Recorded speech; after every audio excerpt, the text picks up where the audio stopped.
Muchas gracias, bienvenidos y bienvenidas a una nueva charla de las jornadas de capacitación en el Colegio de Médicos Veterinarios de la provincia de Santa Fe, segunda circunscripción. Estas jornadas han sido organizadas por la Subcomisión de Animales de Compañía. Les agradecemos mucho la oportunidad que nos dan de formarnos y de invitar a colegas para capacitarnos todos. Agradecemos a nuestros sponsors, Insumos Médicos para Veterinarios, BCR,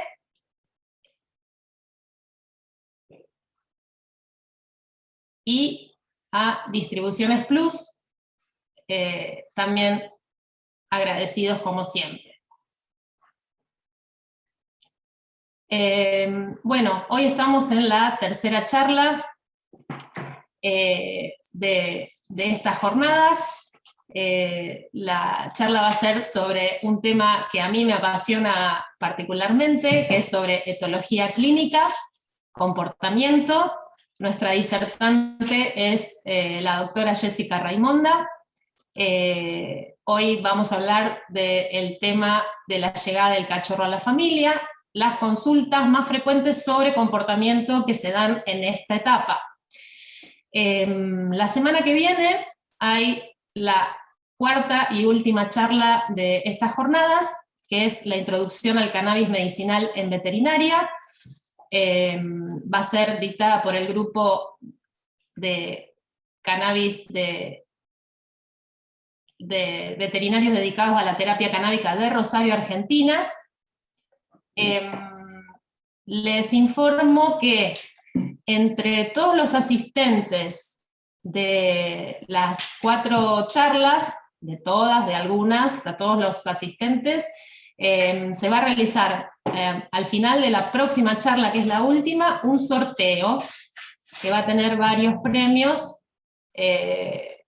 y bueno, los esperamos a todos y a todas para que a ver quiénes son los y las afortunadas.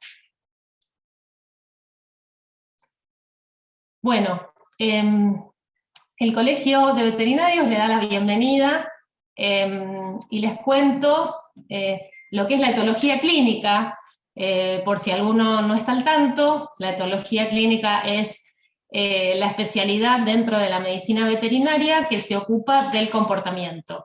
El comportamiento son las conductas que hacen los animales, que tienen su parte, tienen una base física, por supuesto. Ya con el avance de las neurociencias sabemos mucho, todavía queda mucho por saber y mucho que se está investigando, pero bueno, estamos mucho más informados que hace unos años sobre las bases físicas del comportamiento. El comportamiento tiene lugares anatómicos del sistema nervioso, tienen neurotransmisores, y bueno, se estudia sobre todas las especies. Hoy vamos a hablar de los caninos, de animales de compañía, y algo de felinos tal vez, pero bueno, se estudia en todas las especies, y con eso se determina lo que se dice el etograma, es decir, las conductas normales de la especie. A veces pasa que hay conductas normales que resultan inadecuadas por su intensidad, por su frecuencia, por su contexto de aparición. Y entonces puede ameritar una consulta. Y a veces hay conductas que son realmente patológicas y que son signos de enfermedades comportamentales. Entonces ahí sí se amerita la consulta etológica, porque si estos problemas no se tratan, obviamente que escalan y derivan en signos mucho más importantes y preocupantes. Y qué duda cabe que la salud comportamental y emocional de los animales de compañía no solo los afecta a ellos como individuos, sino que afecta a todo el grupo familiar que convive directamente, y a las personas que interactúen ocasionalmente con ellos, y a la sociedad en general, ¿no? Porque las conductas inadecuadas llegan a ser hasta un problema de salud pública. Las agresiones de caninos sobre todo, bueno, hay un subregistro muy importante, pero creo que todos estamos de acuerdo que son un problema de salud pública tal y como lo son otras enfermedades zoonóticas o infecciosas. La doctora Jessica Raimonda y yo tenemos el agrado y el honor de pertenecer a la Asociación de Etología Clínica Veterinaria Argentina, de muy reciente formación, que se formó el año pasado. Ahí tiene un Instagram y tiene un mail. El objetivo de la asociación justamente es difundir la especialidad, ayudar y colaborar en la formación de los colegas clínicos y también formar a la población en general, a los tutores, sobre las maneras más efectivas y eficientes de comunicarse con los caninos y los felinos, porque a veces nos olvidamos que son otra especie, que tienen otros códigos de comunicación, y que nuestro manejo intuitivo de cómo decirles cosas no es el adecuado, y eso genera a veces trastornos y problemas. La Asociación de Etología usa, por supuesto, y se basa en evidencia científica, ¿no? Evidencia fundamentada. Entonces trata de difundir, lucha por difundir esos conceptos, porque parece que, bueno, para hablar de comportamiento cualquiera puede hablar. En los medios de desinformación se suele convocar a profesionales que no son médicos veterinarios, y que, bueno, muchas veces difunden información que no es la adecuada ni acertada, y que genera más daño que beneficio. Entonces, bueno, es importante que nos formemos como sociedad para ser tutores responsables, ¿no? Algo por lo que bregamos todos los veterinarios, los especialistas en etología y los veterinarios en general, ¿no? Que realmente nos hagamos cargo de ser los mejores tutores posibles, y apreciemos la convivencia con otras especies, que, bueno, es muy beneficiosa para nuestra propia especie. Y bueno, sin más dilación, los voy a dejar en compañía de la disertante de hoy, la médica veterinaria Jessica Raimonda. Jessica es egresada, como yo, de la Universidad Nacional de Rosario. Es además máster en etología clínica de la Universidad de Barcelona. Tal vez muchos veterinarios jóvenes la conozcan de su trabajo como docente en la Cátedra de Terapias y Actividades Asistidas con Animales de la Facultad de Ciencias Veterinarias de la UNR en Casilda. Es también miembro de la Asociación Veterinaria Latinoamericana de Zoopsiquiatría, que es otro nombre con el que pueden encontrar a la etología clínica. Nosotros elegimos la etología clínica, pero bueno, zoopsiquiatría también es un término que se usa para referirse a la especialidad. Y es miembro del equipo interdisciplinario de terapias y actividades asistidas con equinos de la Fundación Todos los Niños. Así que, bueno, a Jessica no le falta experiencia, no le falta formación, así que los dejo en compañía de ella, que así aprendemos todos de este apasionante tema, que es justamente la llegada de los cachorros a la familia, que es un momento de oro, porque todos los veterinarios clínicos recibimos en nuestros consultorios a los cachorros en esta etapa. Entonces es fundamental que tengamos herramientas adecuadas para, primero, dar indicaciones para prevenir problemas de comportamiento. Y segundo, hay enfermedades comportamentales que pueden tener signos a edades muy tempranas, y bueno, detectarlas a tiempo y poder derivar es también una herramienta muy importante. Así que, bueno, Jessica, bueno, bienvenida y muchas gracias. No, gracias a vos, Mari, por la presentación y por por todo, por las gestiones. También agradezco a la gente del colegio y de la subcomisión por tenerme en cuenta. Así que, bueno, si les parece, bueno, quería, no me iba a olvidar de esto, que las preguntas van a quedar para el final, pero las pueden ir escribiendo con el botón que les va a aparecer abajo, seguramente, de preguntas, ¿sí? Que está el loguito con las dos burbujas del chat, y después Marina las va a leer y las vamos a tratar de responder, porque ella me va a ayudar también a responder las preguntas difíciles que hagan. Así que bueno, si les parece, comienzo a presentar. El tema ya lo conocen, espero que les guste, tanto como a Marina y a mí. A mí me gusta trabajar con esta temática porque es el momento de la prevención y de lograr un montón de cosas que cuando las consultas llegan más tarde no son posibles. Así que bueno, arranco. Ahí, ya pasé, de ansiosa pasé 2 veces. Ahí va. Como les comentó Mari recién, trabajo en la fundación. En realidad me cuesta decir trabajé porque dejé hace poquito y viendo a ver si vuelvo el año que viene, viendo un poco cómo se dan las cosas.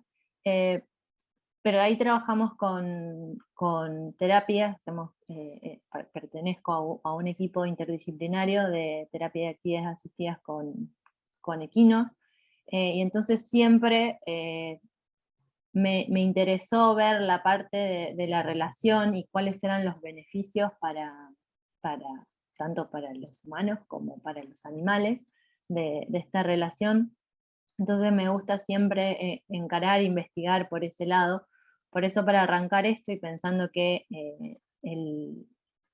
íbamos a hablar de cachorros que llegan a un hogar, a una familia, es que puse esta definición, que es de la Asociación de Médicos Veterinarios de Norteamérica, en donde hay algunos aspectos que están muy buenos de resaltar, en donde habla de que es algo dinámico, que a veces no lo tenemos en cuenta y creemos que una relación es buena para siempre o es mala para siempre.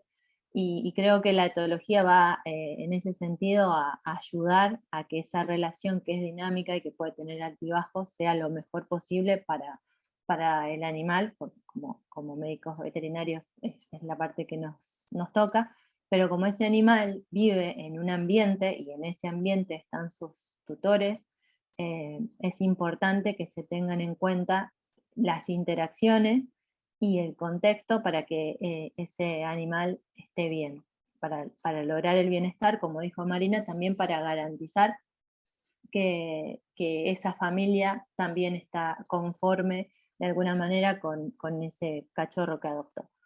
Nada, un pequeño comentario de la imagen que aparece ahí, porque siempre trato de buscar imágenes que representen un poco el texto, y la busqué y encontré algo que yo no conocía, quizás lo conozcan, ahí está la página, pero me llamó mucho la atención, me atrajo la imagen y me puse a buscar de dónde venía tan linda foto, y es de un proyecto que hay en Seattle, en Estados Unidos, que la verdad que no conocía, pero me interesó, que trabajan con personas en situación de calle que tienen animales, y empezó con tomas fotográficas, y a través de eso ahora trabajan para darle una mejor calidad de vida a esas mascotas, y a partir de ahí tratar de llegar con también cuidados sanitarios a las personas en situación de calle que deciden vivir así, y tratar de a través del vínculo con su mascota, ver cómo al brindarles un mejor bienestar a ellos, las personas se empiezan a ocupar de su propio bienestar. Así que me pareció como dar vuelta la mirada que tenemos siempre, y también ahí mencionan que no porque alguien esté en situación de calle va a darle menos importancia al cuidado de su animal de compañía. Entonces me pareció muy lindo para empezar la charla. Bueno, esto a mí me causa mucho impacto cuando lo veo, es que dentro de las causas de abandono, los problemas de comportamiento en general son la segunda causa. La primera es de las camadas indeseadas, los cachorros indeseados. Yo creo que como profesionales de la salud trabajamos durante mucho tiempo, e incluso en la actualidad, en lo que es la prevención de camadas indeseadas, y creo que es lo más común, y es donde más se puso el énfasis, pero creo que nos falta la parte que tiene que ver con el comportamiento. Entonces, pensar qué pasa cuando ese ideal de traer al cachorrito a la casa y qué pasa cuando empiezan a aparecer los problemas y las cosas se van un poquito de control. Entonces creo que tenemos que trabajar, se pueden trabajar en tres niveles: las expectativas, saber qué esperan los tutores y las tutoras cuando deciden adoptar a un animal, cómo se produce esa adopción, ahora vamos a ver algunos puntos sobre esto, y qué acciones tener en cuenta desde la llegada del animal a la casa, y después también algunas cosas que se pueden hacer en la clínica, ¿sí? En las primeras consultas. Entonces, hablando de la adopción, lo que nos deberíamos preguntar siempre es qué adoptamos, qué adopta una familia cuando adopta. ¿De dónde viene ese cachorro? ¿Viene de una madre que la pasó bien, que tuvo una preñez tranquila, que las condiciones en general de su salud eran adecuadas, que el ambiente estaba bien? Bueno, un poco las fotos representan eso, y vamos a ir viendo algunos ejemplos de esto, pero eso, pensar de dónde viene el cachorro que llega al hogar. No solamente en relación al ambiente, sino, bueno, como dije, a su madre, si eran una camada numerosa, que eso puede tener sus beneficios en cuanto a la socialización, en la interacción con individuos de su especie, pero también vamos a tener una madre más cansada o con menos tiempo para dedicarle a cada uno de esos cachorros. Al contrario, si es un cachorro único, no va a ser lo mismo que, que esté acostumbrado a jugar con animales, con muchos hermanos, a que no, y la madre va a tener más tiempo para dedicarle a ese cachorro. Por otro lado, cuando pensamos la adopción, es ver a dónde llega, a qué hogar llega ese cachorro. Si llega a un lugar donde ya hay otros animales, donde hay individuos de su especie, o va a tener que convivir con otros animales de otras especies, ¿sí? Eso lo va a ir moldeando, lo va a ir modificando la relación. También si llega a un hogar con niños, no solamente va a ser la interacción con niños, con otros animales, sino la demanda o los requerimientos de los humanos hacia ese animal de compañía. Eh, por ahí, si hay niños en la casa, juega un rato, por ejemplo, con cada animal. Si hay un solo animal, el niño va a jugar siempre con ese animal y va a haber más demanda. A eso me refiero. Bueno, la foto del enano de jardín la pongo siempre porque muchas veces esas exigencias de las que hablaba, esas expectativas son que, bueno, que el animal esté ahí y disfrute del jardín como nosotros, pero no queremos que haga pozos, no queremos que rompa nada, no queremos, bueno, un montón de cosas, esas son las expectativas, y a eso vamos cuando nosotros hacemos las consultas, porque no va a ser lo mismo alguien que tolere un pis o dos en una casa que el que diga no, no quiero para nada y no lo voy a tolerar, perro afuera. Bueno, con eso trabajamos durante la consulta, que por eso nuestras primeras consultas duran tanto, son bastante prolongadas, porque tenemos que saber no solamente cuáles son los comportamientos del animal, sino con qué entorno nosotros contamos, porque va a ser parte de las pautas de tratamiento. Sin demorarme mucho, la idea es presentar esto, que son las etapas del desarrollo de los cachorros. y que cada una va a tener una importancia, si bien todos conocemos, la mayoría conoce que la etapa de socialización es la más importante, todas tienen algo interesante para saber. Las dos primeras,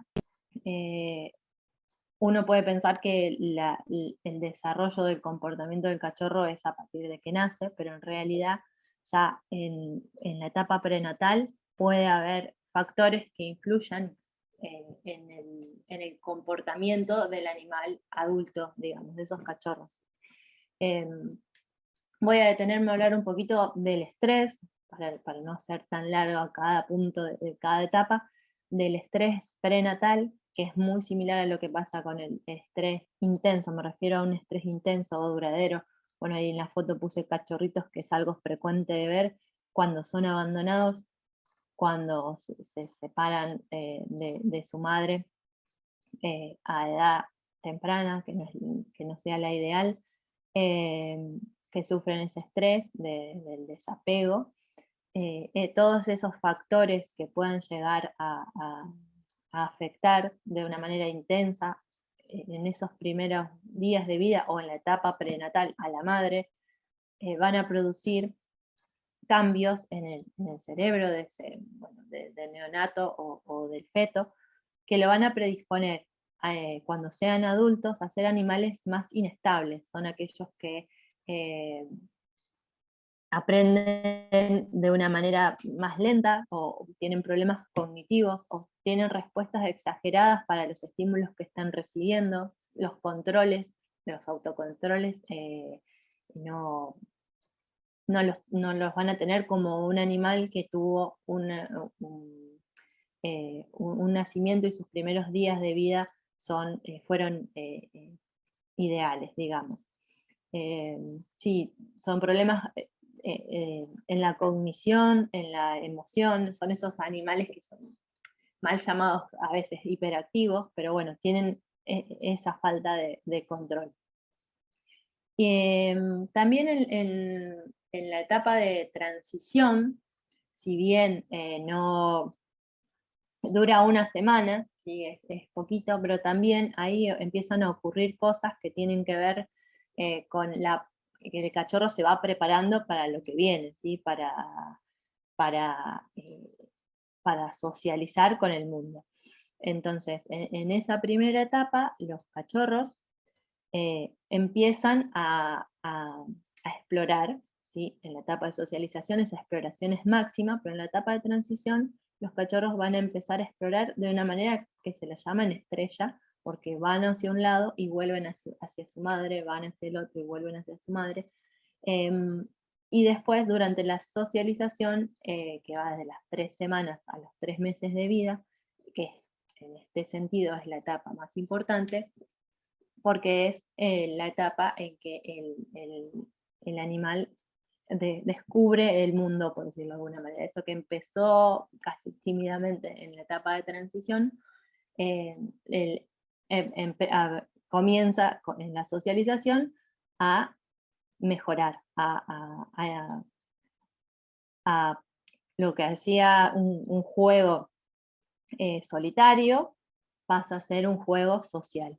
Todas las habilidades motoras y de compartir comienzan a mejorar durante la socialización. Aprende, por ejemplo, a tolerar la frustración, ¿sí? Que es algo que la madre se lo va enseñando de a poco lo deja más tiempo solo, de a poco se levanta y lo deja de amamantar, muy progresivamente. La tolerancia a la frustración en la naturaleza se va dando, va aprendiendo a esperar, a que un hermano le quite, no sé, un juguete. Eso se va aprendiendo poco a poco. Los animales que no pasan por esta etapa con su madre, con sus hermanos de camada, por diferentes motivos, les va a costar más, ¿sí? Eso es también aprenden la inhibición de la mordida, ¿sí? Aprenden a morder hasta ahí. Sería a morder y soltar, lo hacen a través del juego, a través de juego con sus hermanos, con su madre. que es la que les va a llamar la atención si se exceden.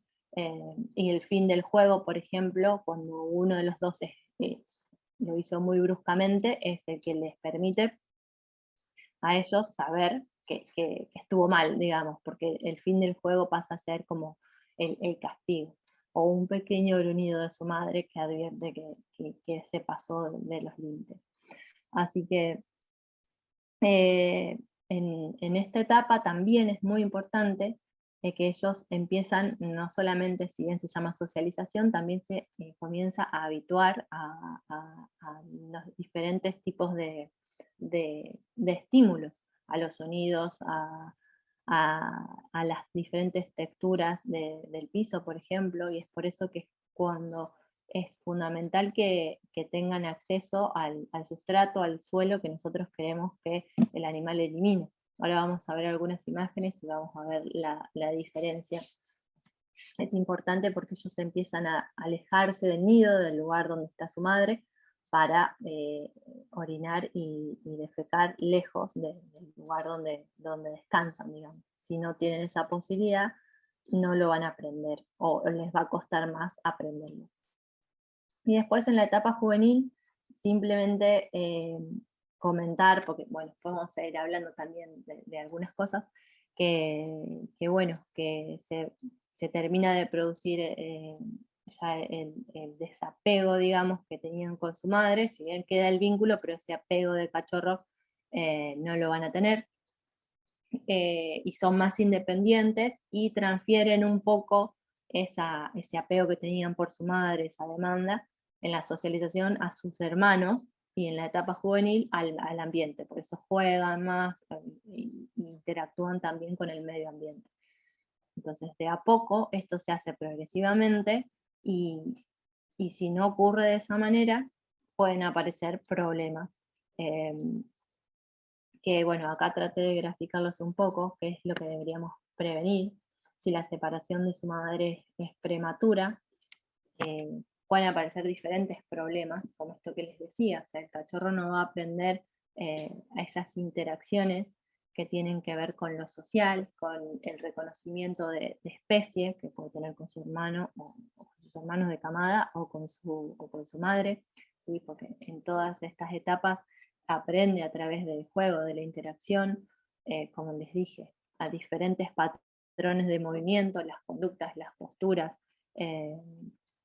bueno, eh, a interactuar de manera adecuada con miembros de su especie. Si no lo tiene, si se separa de su madre a una edad más temprana, no va a tener la posibilidad de aprender, a no ser que, bueno, por eso también tiene que ver a dónde llega, si llega a una casa donde haya un adulto regulador, por ejemplo, o si la llama así, a otro animal, a otro perro adulto, que le pueda ayudar a aprender su lenguaje, ¿sí? También muchas veces se pregunta, como la etapa de socialización termina a las 12 semanas, ¿qué pasa si queda con su madre hasta esa edad? Y en realidad, bueno, hay ventajas y desventajas, o sea, y también va a tener mucho que ver con lo que hablaba al principio, de dónde viene. Si estamos hablando de un animal que tiene a su madre y a sus hermanos de camada, y que vive en un ambiente agradable, donde se puede garantizar que tiene recursos, que es un medio enriquecido, por decirlo de alguna manera, no va a ser lo mismo que si está en un medio pobre, o su madre está enferma. O sea, eso depende. Pero lo ideal es que la adopción se dé entre las 7 u 8 semanas, entonces le va a permitir, si todo es ideal, digamos, si la madre está bien de salud, si el ambiente es el adecuado, que por un lado aprenda los patrones de comportamiento propios de la especie, que sepa interactuar, que sepa jugar, que aprenda a inhibir la mordida, que, bueno, un montón de cosas de la especie. Y también le vamos a dar un margen de un mes para adaptarse de la mejor manera, porque va a estar en su periodo de socialización, entonces va a tener esa ventana abierta para para poder adaptarse al, al nuevo hogar. Y esto lo puse porque, bueno, muchas veces cuando hablamos del lugar, pasa cuando se abandonan cachorros, también pasaba mucho más cuando se vendía, era mucho más frecuente que se vendan o que estén cachorros en jaulitas para la venta. Por lo menos acá en Casilda ya no se ve hace varios años, pero bueno, en algunos lugares se sigue viendo. Entonces, pensando que estas etapas que estuvimos hablando son importantes para que el cachorro aprenda los patrones de comportamiento, los patrones motrices, para que se desplace, para que se separe de su madre y vuelva, para que aprenda los sustratos, o sea, que tenga la posibilidad de alejarse del lugar donde come, duerme y donde juega también. Si ellos en esa etapa están en un lugar reducido, y bueno, por un lado no van a poder seguir a su madre para que los guíe al lugar donde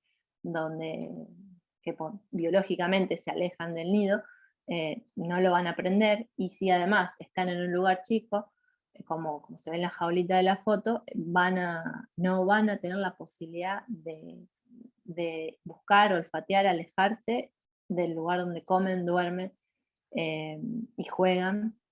Entonces son animales que les va a costar más, no digo que no lo logren, pero les va a costar más aprender, y de adultos, o incluso en la llegada ya al hogar, puede traer conflictos porque, bueno, son estos cachorritos y juveniles que van creciendo, y bueno, cada vez el charco es más grande, las deposiciones son más grandes, y no lo aprenden.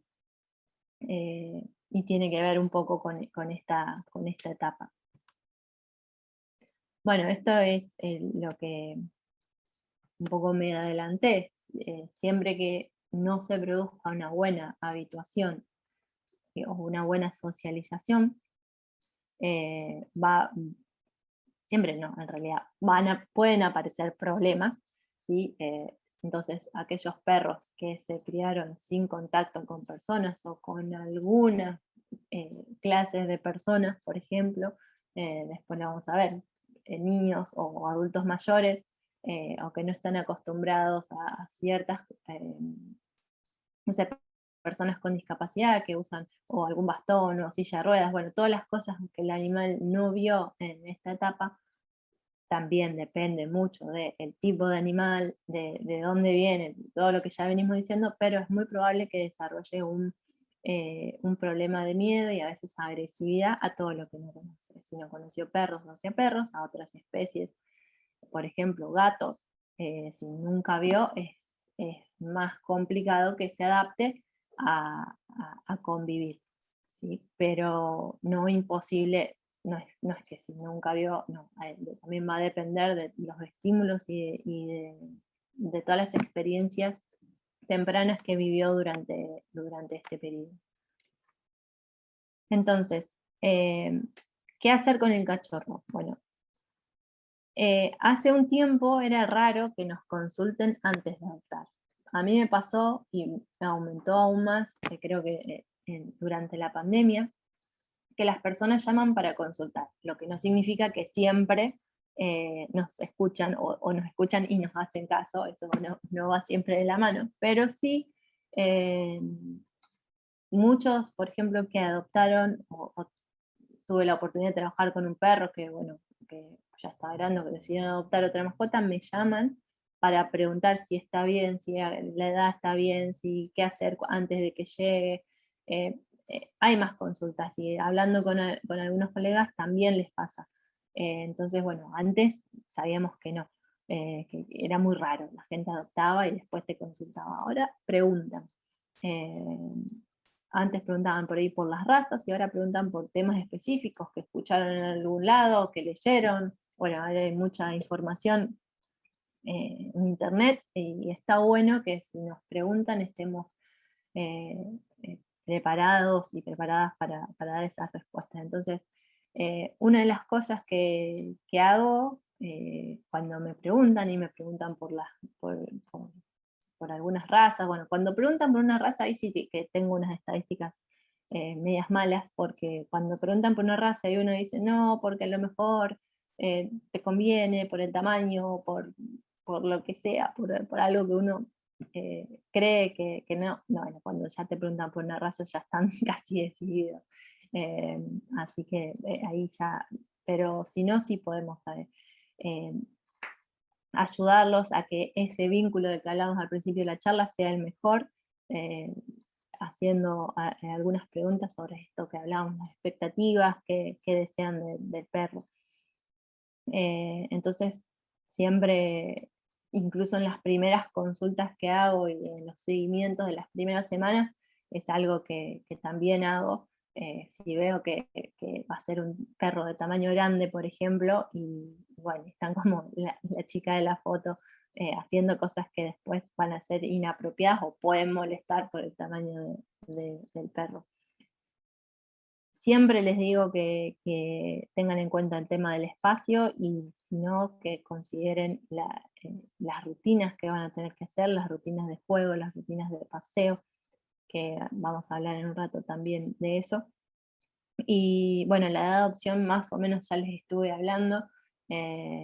A veces los dan de muy chicos. Hay muchos criaderos que ya saben y esperan a las 7, 8 semanas, son conscientes y los dan. Bueno, ahí a veces el cachorro llega de un refugio o fueron encontrados en la calle. Bueno, ahí ya no se puede actuar, pero se puede actuar en todo lo otro. Pero yo nunca dejo de decirlo en las primeras consultas porque, como les dije, en la próxima se lo acuerdan y lo tratan de hacer con esta importancia que tiene de que el cachorro pase con miembros de su especie, genial si es su madre, en por lo menos hasta las 7 o 8 semanas. Bueno, con el tema de los criaderos y de dar servicio a cualquier perra, obvio que no, pero bueno, los criaderos, algunos siguen manteniendo su línea genética de acuerdo a los estándares de belleza, que fue lo que se hizo mucho tiempo, o específico para para alguna actividad, para algún trabajo. Pero cuando hablamos de perros para la familia, lo que se debería considerar es el temperamento, porque ya hace unos años no se sabía, pero ya como dijo Marino, con el avance y el avance de las neurociencias, se saben que hay muchas conductas que son heredables o que son altamente heredables, si bien después el entorno, el ambiente físico y el ambiente social van a influir sobre la manifestación de algunos comportamientos. Bueno, la genética tiene su peso también.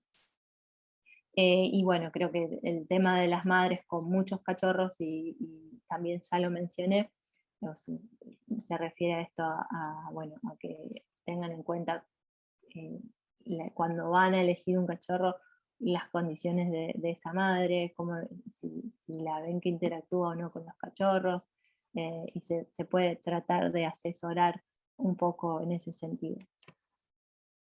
Y después, cuando comienza la acción verdadera, es cuando los cachorritos llegan a la casa, que lo puse, pero en realidad el tema de enriquecer el ambiente se debería hacer desde el periodo de transición, cuando ellos comienzan a abrir sus ojitos y comienzan a interactuar de a poco, y tímidamente, como les dije, explorar la estrella, ya se puede empezar a enriquecer ese ambiente y a proveerle de juegos, juguetes.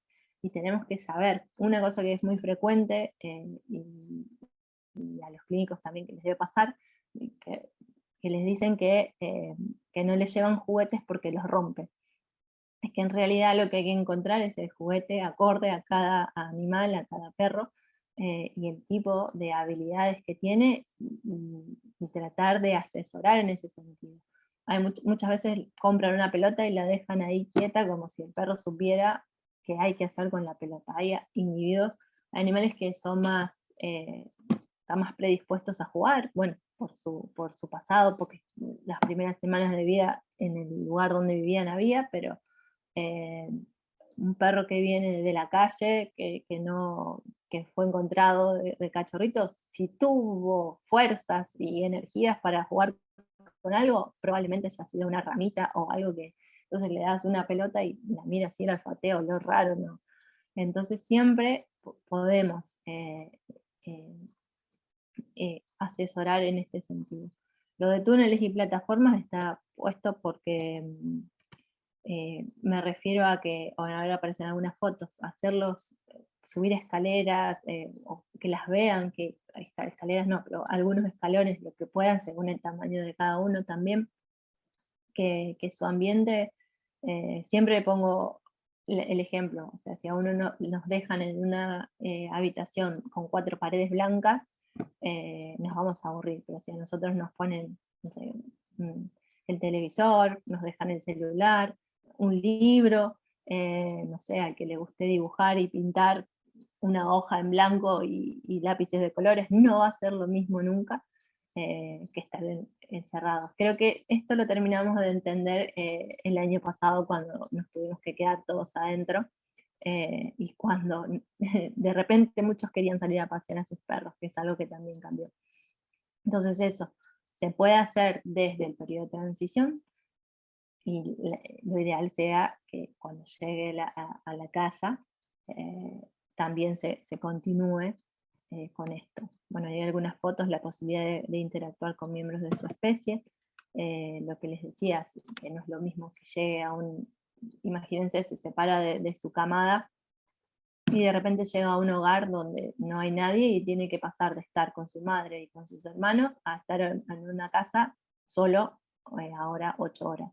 Y eso es algo que también cambió porque muchos perritos fueron adoptados durante la pandemia, eh, y de repente tuvimos que volver a trabajar y empezaron a aparecer algunos problemas en ese sentido.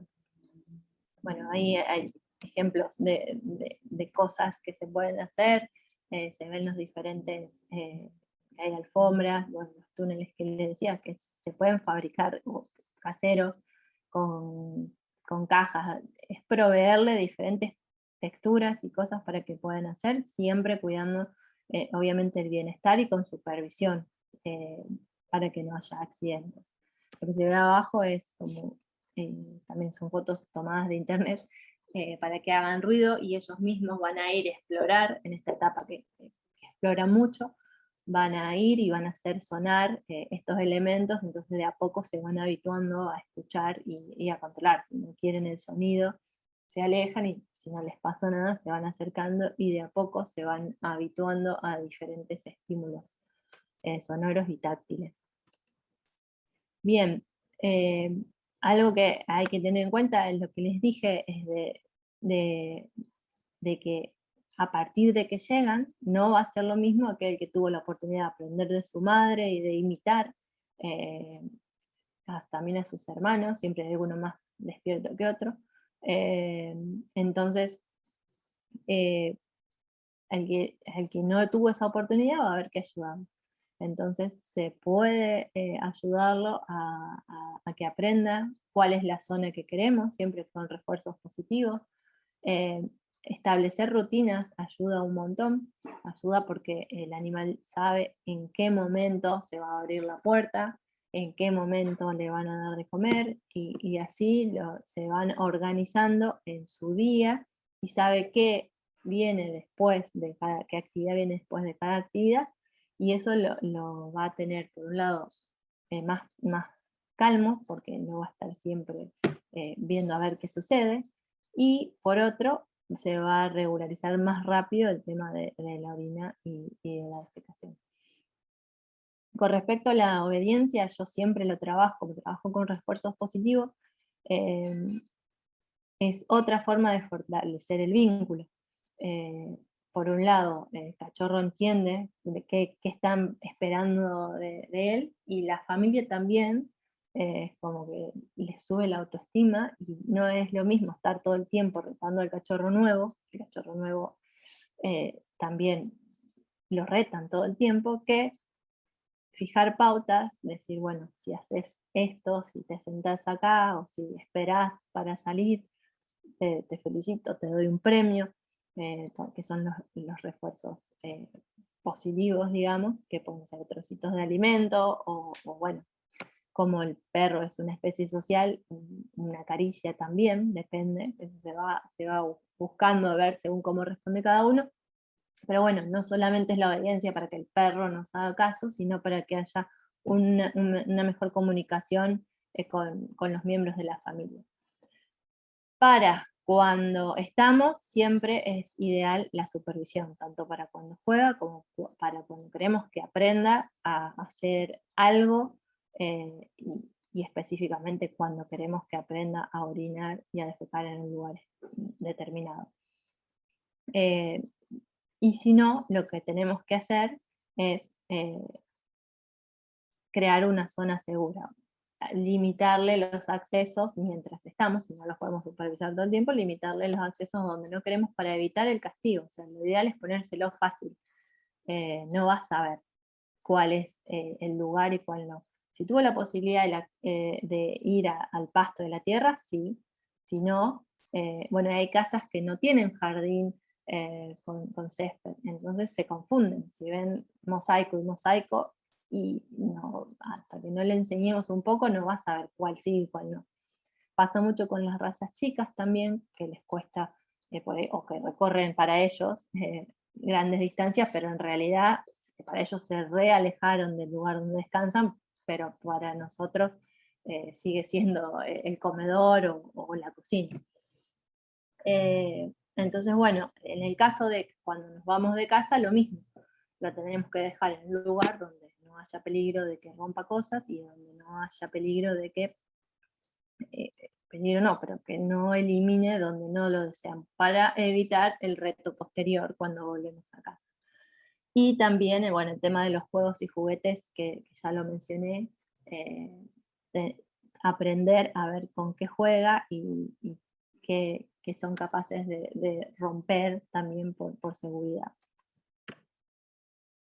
Bien, esto también ya un poco lo hablamos, el tema de que tengan que socializar con diferentes tipos de humanos, porque no es lo mismo un niño cómo se mueve, cómo juega, cómo corre, a un adulto o a un adulto mayor. También que tengan la posibilidad de ver otros animales, si en la casa donde llegan no hay, es importante que empiecen a buscar opciones, a salir, a ir a un parque, a una plaza, a juntarse con amigos, y que jueguen los perros, siempre, bueno, tratando de que sea al principio en un lugar neutral para que no haya competencia por el territorio, de saber más o menos con qué animal juntarlo. Bueno, hay algunos colegas que organizan las clases para cachorros, que incluyen en alguna de sus etapas interacción con, bueno, se juntan varios cachorros que más o menos están en la misma edad. Yo no hago este tipo de clases, pero sí por ahí trabajo con mi perra, y hago esas interacciones en los que, por lo menos en este periodo que estaban todos medio encerrados y que era difícil y que salías a la plaza y yo indicaba, bueno, salir y había poca gente, bueno, por todo lo que ya sabemos que pasó. Entonces, bueno, se van buscando esas opciones. Y algo que les quería decir era el tema del lenguaje, que creo que es importante de que lo mencionemos y los conozcamos. La importancia del lenguaje corporal, conocerlos como médicos y médicas veterinarias, y también poder transmitir. Hay muchos propietarios que me dicen que no conocen o que no saben si acercarse o no a un perro que está en la plaza suelto, por ejemplo, porque no saben lo que puede pasar, no entienden a su perro.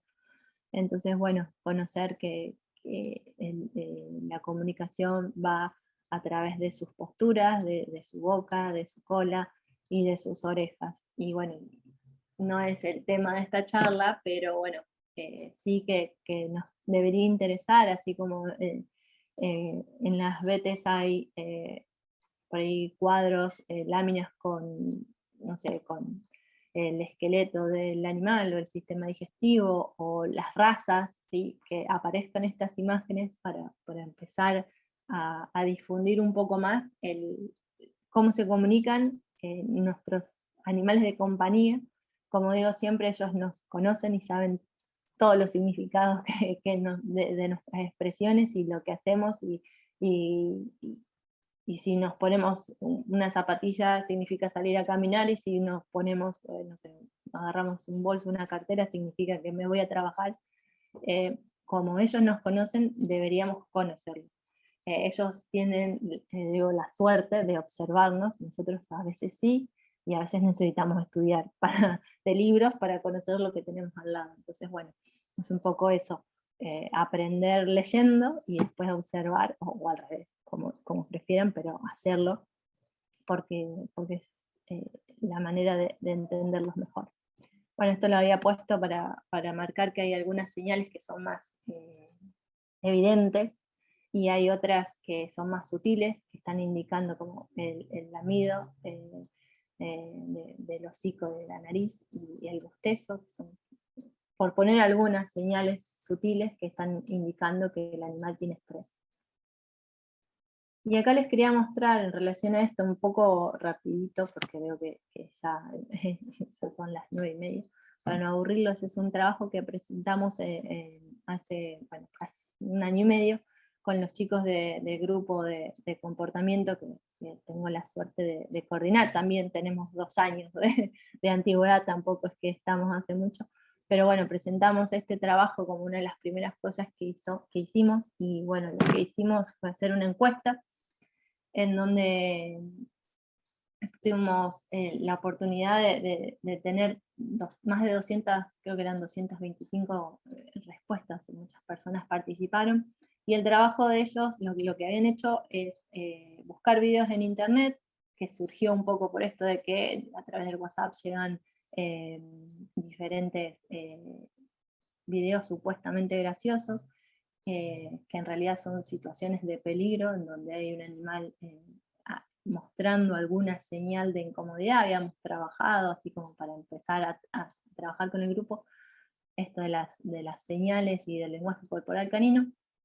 Y bueno, ellos habían elegido 3 videos, y habían hecho una serie de preguntas, que ahora las voy a poner en este cuadro.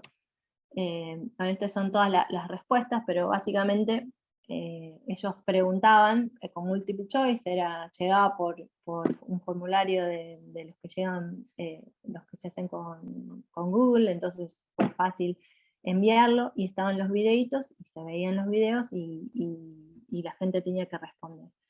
Lo que se veía en la otra diapo era que, bueno, se armaron 2 grupos, el grupo 1, que era veterinarios, veterinarias y estudiantes de medicina veterinaria, y después público en general, de estudiantes de otras profesiones o profesionales de otras áreas. Les muestro rapidito algunas cosas que nos llamaron la atención.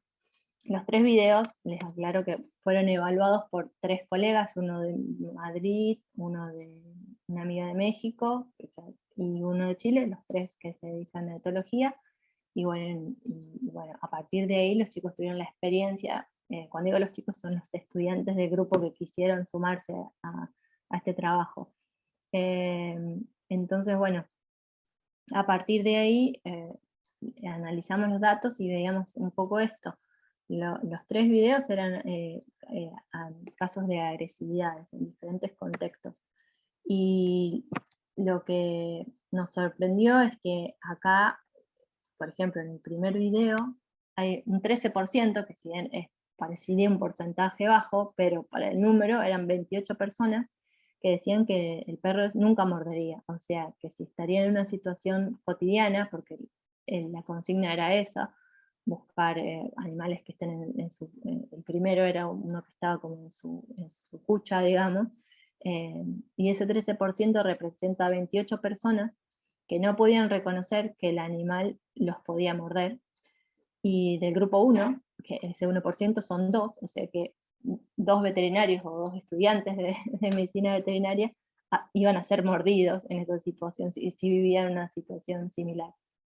Después, para el video 2, que no había diferencia casi entre los del grupo 1 y los del grupo 2, los que nos dejaba un poco mal, ellos decían, nos da vergüenza, eh, que cualquiera sepa lo mismo que nosotros.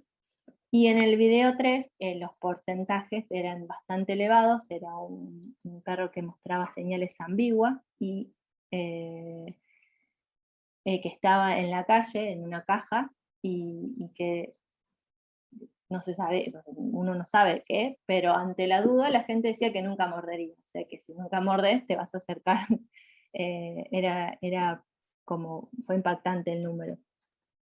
Y la trampa que habíamos hecho, que en el video 1 lo habíamos cortado, y después que contestaban, respondiendo si era agresivo o no, le mostrábamos al final del video, que terminaba con el teléfono volando. No se ve si llega a morder o no, porque hay gritos, todos eran perros chiquitos los que dijeron. Y bueno, después de ver el video, aumenta el porcentaje que las personas piensan que el perro es agresivo, pero tampoco fue el 100%, o sea, el perro acababa de tirar mordiscones y se veía claramente que era agresivo, porque gruñó, porque termina con un grito de la persona que lo estaba filmando, y aún así le echaban la culpa a la persona que lo estaba molestando con la cámara.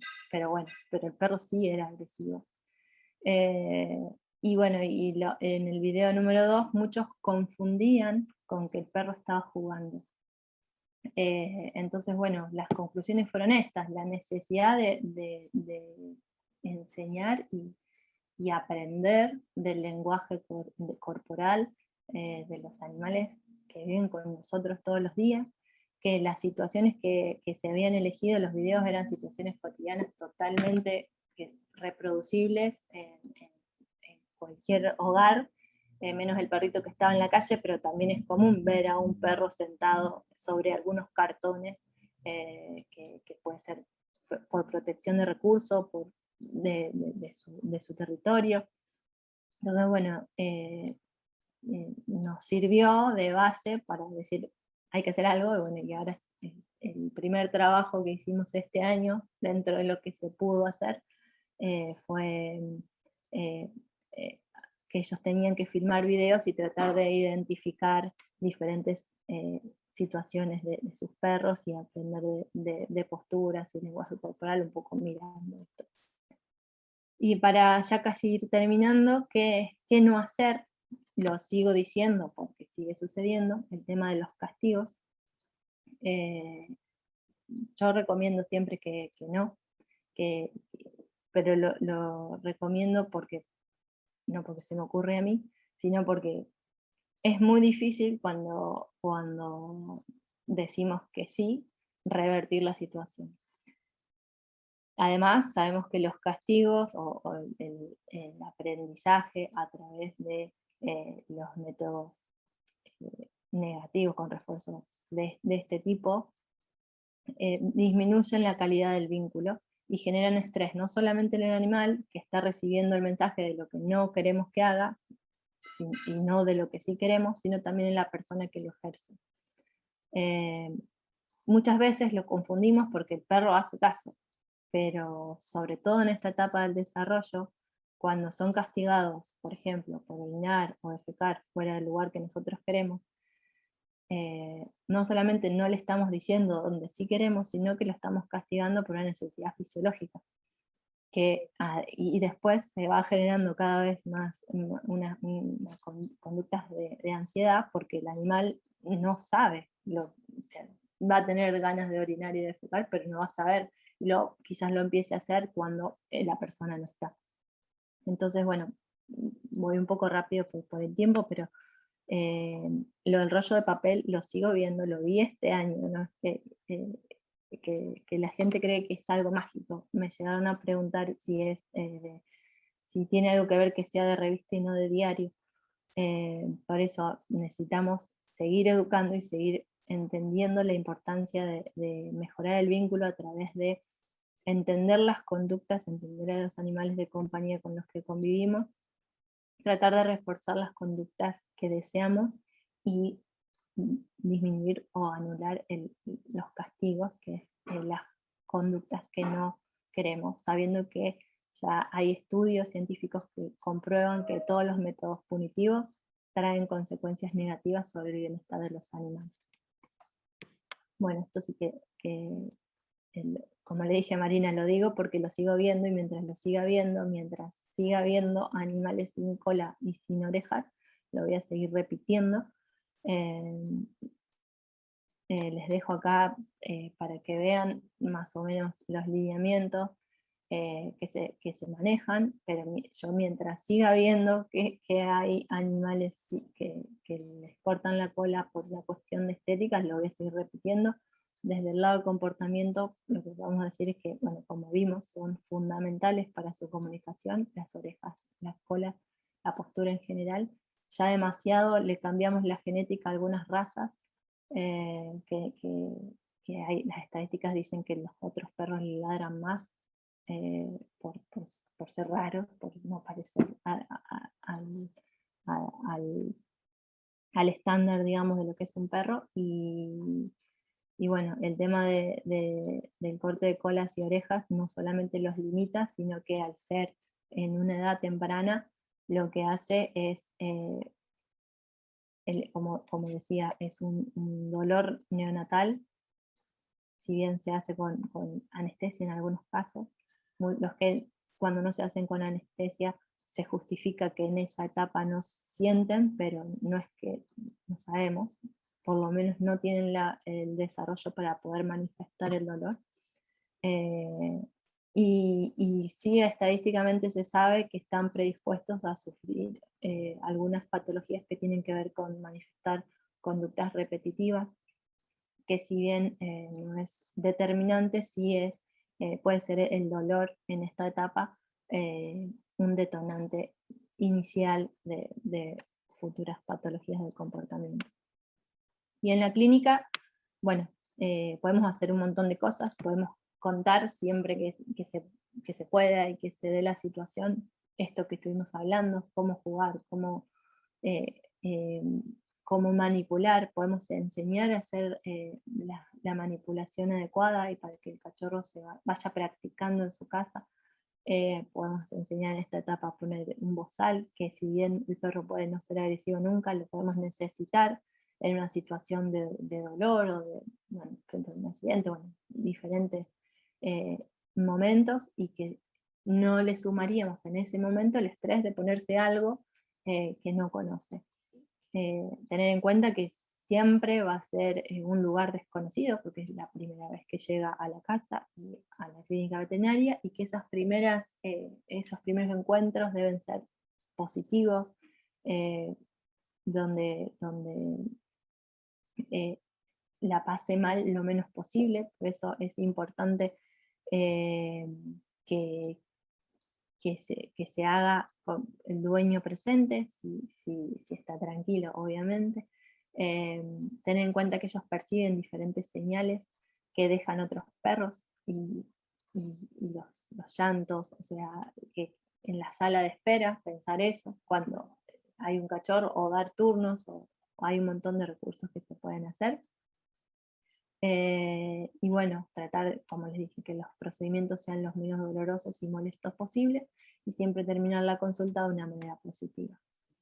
Esto es un poco también cosas que se pueden hacer, ¿sí? Lo que les decía, hablar de la socialización, de la habituación.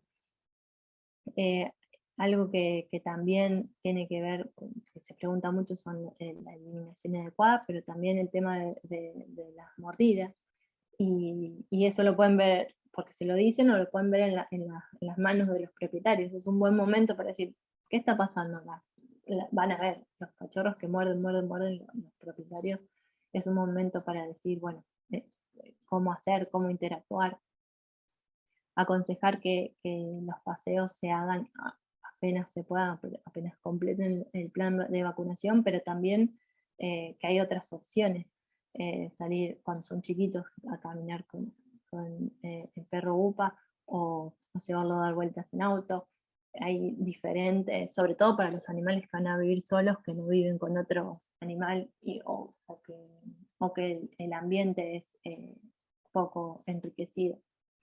Y el tema de la destructividad lo puse aparte porque bueno, es algo sumamente frecuente, pero si bien es una conducta normal en los cachorros, por un lado va a disminuir la destrucción de elementos de los humanos si le proveemos un ambiente adecuado con juegos y juguetes, eh, o si, como dije antes, le limitamos el acceso a ciertos lugares. Y además tener en cuenta que puede ser un signo de alguna otra patología. Por ahí no en cachorros, pero si va persistiendo, puede ser que haya algún problema en el ambiente que haga que direccione o que aumente esa destructividad. Y en ese caso, si se perpetúa en el tiempo, lo que tenemos que hacer es un correcto diagnóstico y el tratamiento adecuado, que debería estar a cargo de un profesional de la medicina veterinaria. Y bueno, si ya se sospecha de una patología o se cree que no se va a solucionar con paseos y necesita un tratamiento más integral, ahí sí derivar la consulta a un especialista etólogo. Y esta ya es, ahora sí para terminar, algunas imágenes de situaciones que me pasan a mí a diario, así cuando trabajo, la llegada de un cachorro al ambiente de donde va, y dónde crece en estas primeras semanas, y cómo eso va moldeando y va haciendo que su comportamiento no sea el adecuado, que tiene que ver con perros detrás de las rejas, en donde el animal se ve imposibilitado de esa interacción con los miembros de su especie. Incluso pasan perros y le marcan su territorio delante de sus narices, y además cuando ellos ladran, la cosa se va, sea el camión de recolección de residuos, los chicos que salen de la escuela, el perro que no le gusta que le marque el territorio, ladra y se refuerza de que ladrando la cosa se va, entonces hace un círculo y son cada vez más agresivos. Los perros en la calle, los perros comunitarios, también cuando crecen en la calle tienen sus reglas. Los perros que quedan en la terraza pensando que una buena visión, lo mismo que con las rejas, una buena visión del panorama los va a hacer que, que se diviertan, digamos, o que la pasen mejor, siendo que son una especie social, como dijimos antes, y necesitan la interacción. Entonces son perros que al salir de ese entorno no entienden nada porque estuvieron acostumbrados a ver gente y perros desde arriba. Y otra es la llegada de un perro de raza grande a un hogar donde vivía un pequeño, como el de la foto, que siempre ladró toda su vida, me pasa frecuentemente, y estaban acostumbrados a que ladre a todas las visitas y todo, pero claro, cuando llega el perro de mayor tamaño, de una raza grande, se complica la situación porque imitan, con esto de que imitan al adulto supuestamente regulador, eh, ahí ya se complica. Entonces es otro factor a tener en cuenta si saben que el cachorro que llega vive con el otro. Es para detectar a tiempo y, bueno, y trabajar sobre eso. Y esto es un poco, ya para cerrando, todas las cosas que tenemos que tener en cuenta. ¿Qué cachorro llega? Todas las etapas de desarrollo y cómo criar adecuadamente acorde al ambiente social y físico que necesita la especie, y con todo eso ayudar a mejorar el vínculo, no solamente de la calidad del animal y el bienestar, la calidad de vida del animal y el bienestar en general, sino también eh, la relación con sus tutores. Y, uy, me pasé. Acá, bueno, gracias por su atención y les dejo, bueno, el mail, el Instagram de AECVA, que lo mencionamos al principio, y si quieren el de medicina del comportamiento de la Facultad de Veterinarias de acá de Casilda, que bueno, ese grupo lo manejan los chicos, pero cada tanto ponemos algo que hacemos. Ahora estamos haciendo un ciclo de entrevistas a etólogos del mundo y están enganchados, porque ellos son los que elaboran las preguntas y se ponen en contacto con los colegas, así que les dejo ahí los medios de contacto. Muchas gracias, Jessica, muy interesante tu charla, muy lindas como siempre, hermosas. Jessica hace los mejores powers y las mejores presentaciones y con las fotos más lindas, muy hermosas y bien elegidas. Hay varias preguntas, Jessica, muy interesantes. Mira, ya la primera pregunta es esta pregunta que es el kit de la cuestión y que parece como que nos pone a los etólogos en contra de los infectólogos o de los veterinarios clínicos, que es la primera pregunta. ¿Cómo hacer la socialización con cachorros que son destetados a los 45 días y evitar las enfermedades infecciosas? Bien, ahí bueno, hay que ceder de ambas partes. Lo que yo comento es una situación ideal. Después, como les dije, la socialización, el periodo llamado de socialización dura eso, pero no es que se cierra la ventana totalmente. Entonces, tenemos margen. Como les decía, está en la etapa juvenil también, y otra de las cosas, también depende del entorno a donde llega. Si llega a un lugar donde el cachorro va a vivir solo, bueno, ahí vamos a estar por ahí en más problemas, pero en la etapa juvenil o cuando termine su plan de vacunación va a poder recuperar eso. Le va a costar un poco más, no va a ser lo mismo porque en el periodo de socialización son como esponjas donde están abiertos a recibir todos los estímulos, y es un momento realmente donde todas las experiencias impactan de una manera más intensa.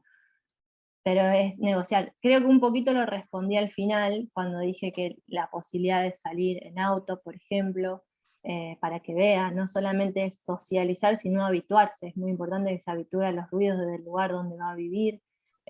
Se puede ir a un parque, a una plaza, y no bajarlo, que no lo vamos a llevar, no sé, al arenero o al lugar donde vemos que hay un montón de perros, o que hay perros en situación de calle. Pero sí podemos hacer que vea, que interactúe, o a veces lo que se hace es con el animal que vive en la casa y ya está salvando, y la otra es que vaya viendo gente. Bueno, perros va a ver después, pero esa es una opción, que los vea, aunque no interactúen, que no puedan hacer el reconocimiento de olfatearse en las narices y el reconocimiento anogenital, pero sí va a poder verlos, y verlos a lo lejos, aunque sea, para que vaya viendo de qué se trata ser perro. Bueno, otra pregunta pertinente de la doctora María Esperanza Franco, que también es muy interesante, que es, en camadas numerosas, que esto es una situación que se puede dar, de gente que va a lo mejor a un criadero a comprar un animal de raza y le presentan una camada numerosa y hay muchos cachorros. ¿Cuál elige? ¿Cuál es el mejor para elegir? Bueno, ahí lo que yo ¡Qué aconsejo gran pregunta! ¡Qué gran pregunta! Sí, yo me acuerdo las veces que adopté yo y fue que ellos me eligieron, como dice dice, pero no.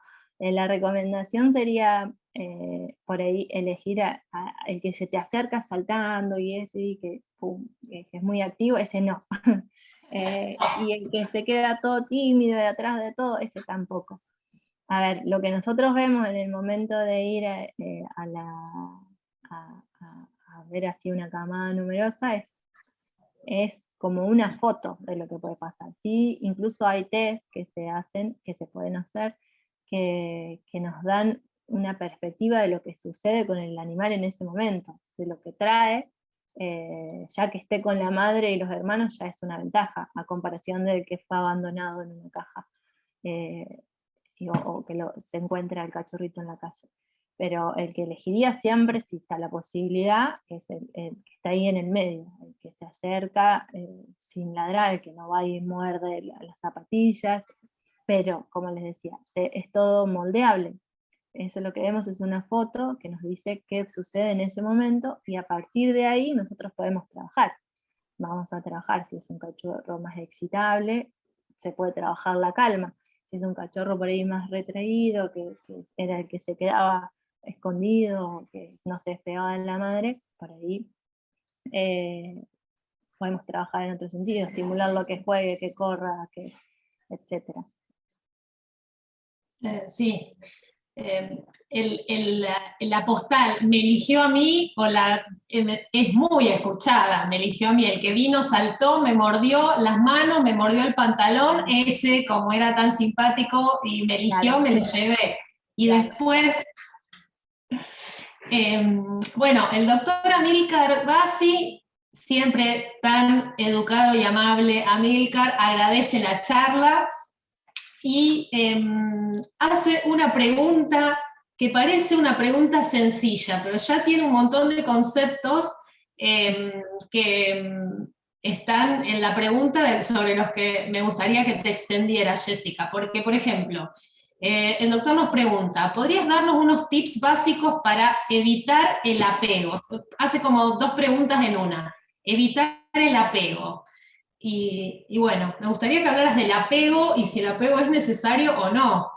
Bien, yo lo mencioné medio rápido, pero en realidad el apego no se debería evitar nunca. Yo creo que se refiere al hiperapego en todo caso. El apego es propio de las especies sociales, en los humanos, en los perros, en los gatos, en los caballos.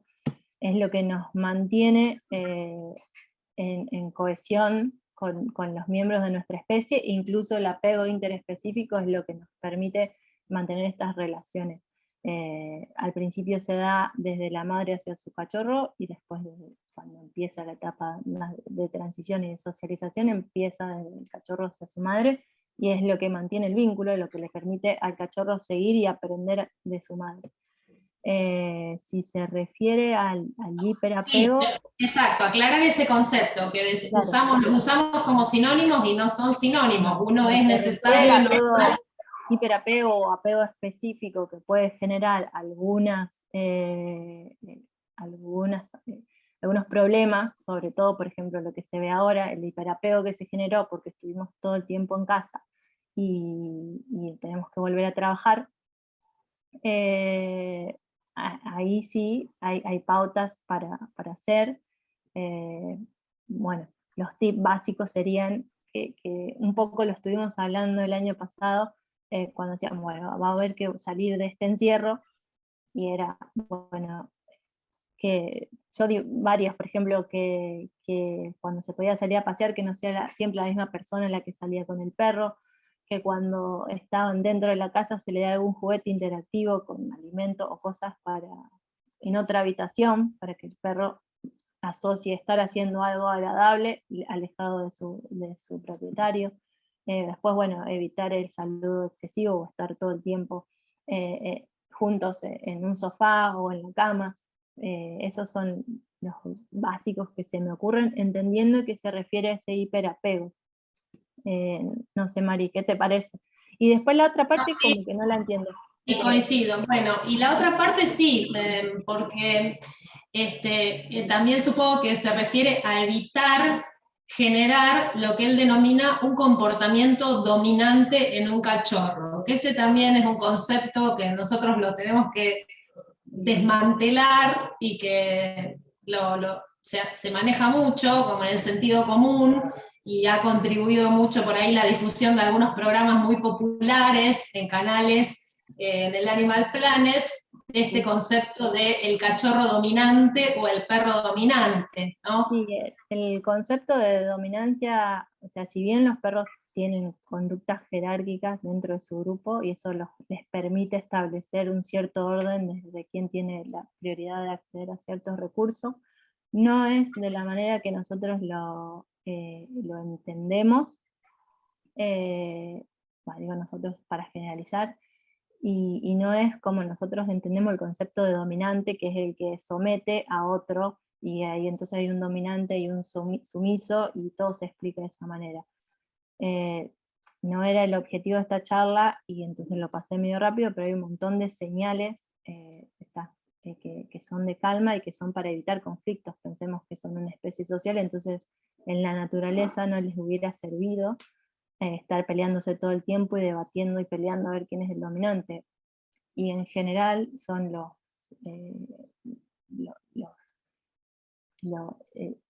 progenitores o los padres los que lideran la búsqueda de alimento, y los cachorros lo siguen, no porque el padre o la madre los está sometiendo o está haciendo el dominante, lo siguen porque tienen esas conductas alelomiméticas, o sea que imitan las acciones que le permiten ir aprendiendo cosas y sobrevivir. Entonces, bueno, el tema del comportamiento dominante tratamos de desterrarlo y no usar el término porque se confunde mucho. Si se refiere a generar un cachorro más seguro de sí mismo, una de las formas de hacerlo es enseñarle a hacer lo que está correcto y premiarle las cosas que hace bien. Entonces va a ser un perro que en todo momento sepa qué es lo que debe hacer, y que además de ser mucho mejor que estar ladrando o saltando, se ahorra energía y recibe un premio.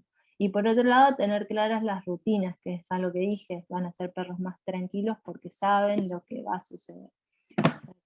Rutinas de juego, rutinas de paseo, las horas de comer, y que no tengan el control absoluto de los espacios que son claves, como la cama, o los lugares de descanso. Eso hablando de perros con hay perros que duermen sobre la cama y no pasa nada. Claro, como gestionar los recursos de manera amable, y de esa manera un cachorro va a saber qué lugar ocupa en el grupo, que la jerarquía sirve para organizar el grupo, no para hacer una tiranía despótica, ni de perros sobre perros, ni de humanos sobre perros, ¿no? Pero bueno, el concepto dominante que se repite mucho, nosotros desde la etología tratamos de evitarlo, porque genera mucha confusión y como un mensaje muy ambiguo que no es el adecuado. Hay otra pregunta, pero bueno, la voy a leer, pero bueno, esto ya es una enfermedad comportamental y hay que consultar. La doctora Cintia Manoni pregunta: perros adultos que giran buscando morderse la cola, ¿puede ser por un corte de cola doloroso en la etapa de cachorro? Como les dije, sí, según las estadísticas, los perros que tienen este tipo de trastorno o de patología de comportamiento es mucho más probable que hayan tenido este tipo de cirugía. El tema es que como se hace en una etapa del desarrollo donde el sistema nervioso está en total crecimiento, se forman neuromas y además se predispone al animal al dolor. Entonces puede ser, no es que sea determinante, pero sí predisponente. Y como dijo Marina, ante esta situación lo que deberíamos hacer es consultar, porque realmente eso es un signo nada más. Puede ser un signo dentro de una patología, de un trastorno de mayores dimensiones. Entonces hay que hacer un correcto diagnóstico para poder abordar el tratamiento de una manera integral. Muy bien. Hay otra pregunta de la doctora María Esperanza Franco. También una gran pregunta y un gran motivo de consulta en esta etapa, que es: ¿qué hacer con un cachorro que come su materia fecal? Bien, bueno, en principio en los cachorros se considera una conducta normal, aunque es desagradable para nosotros. Es parte de esta exploración excesiva que tienen en la etapa de desarrollo, sobre todo en las primeras semanas de la etapa de socialización.